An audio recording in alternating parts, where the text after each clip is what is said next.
हाय मित्रांनो, तर आज या आपण व्हिडिओमध्ये या काचेच्या बल्बची माहिती घेणार आहोत। तर हा जो बल्ब पाहत आहात त्याला ग्लास इलेक्ट्रिक बल्ब असं म्हटलं जातं आणि याचा शोध सन 1800च्या दशकात थॉमस एडिसन यांनी लावलेला। आता आपण या बल्बच्या पार्ट्सची माहिती घेऊया।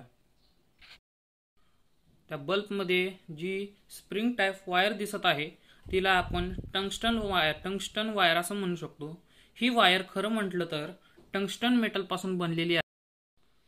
ही जी ट्यूब पाहत आहात तिला एक्झॉस्ट ट्यूब असं म्हणतात आणि ही ट्यूब हे 3 सपोर्ट वायर्स आहेत का त्यांना स्टेबल ठेवायला हे एक्झॉस्ट ट्यूब मदत करते।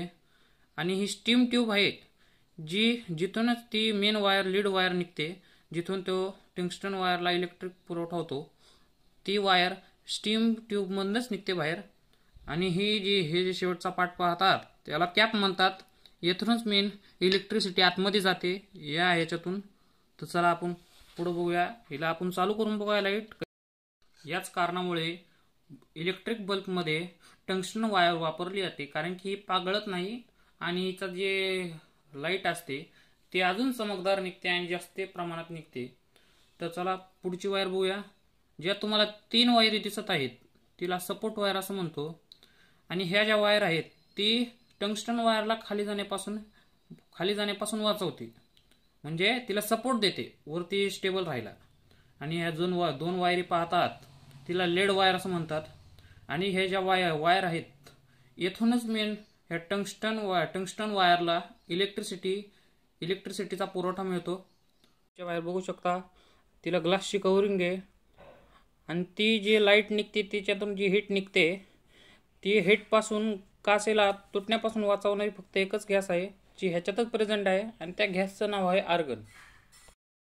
तर तुम्हाला पण प्रश्न पडला असेल की टंगस्टन वायरच का वापरली जाते, तर याचं कारण असं आहे की बाकी तारा कशा लगेच 100 डिग्री सेल्सिअस वरच त्या पागळून जातात, तर ही जे मेटल आहे हे 1000 डिग्री सेल्सिअस वर पण विरघळत नाही, तिला जास्तीत जास्त तापमान लागतं विरघळायला।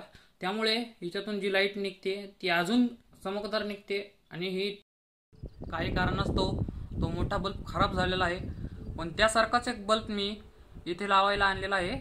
तर चला आपण हा बल्ब चालू करून बघूया, कशा प्रकारे चालू होतोय तो पण बघूया। तर बघू शकता बल्ब चालू केलेला आहे आणि बघू एकदा किती चांगल्या प्रकारे हा बल्ब जळत आहे। हिच्यात जी इलेक्ट्रिसिटी ती लीड वायरच्या सहाय्याने टंगस्टन वायर मध्ये जाते आणि टंगस्टन वायर जळून आपल्याला लाईट देत आहे। त्यात ती इलेक्ट्रिसिटी जाऊन ती हीट प्रोड्यूस होत आहे टंगस्टन वायर मध्ये आणि त्यामुळेच ती हीट होऊन ती गरम होऊन आपल्याला लाईट देते। तर बघू शकता आपला बल्ब बरोबर काम करतोय आणि ती भरपूर जेट। जर का व्हिडिओ आवडला असेल तर लाईक करा, सबस्क्राईब करा आणि शेअर करा।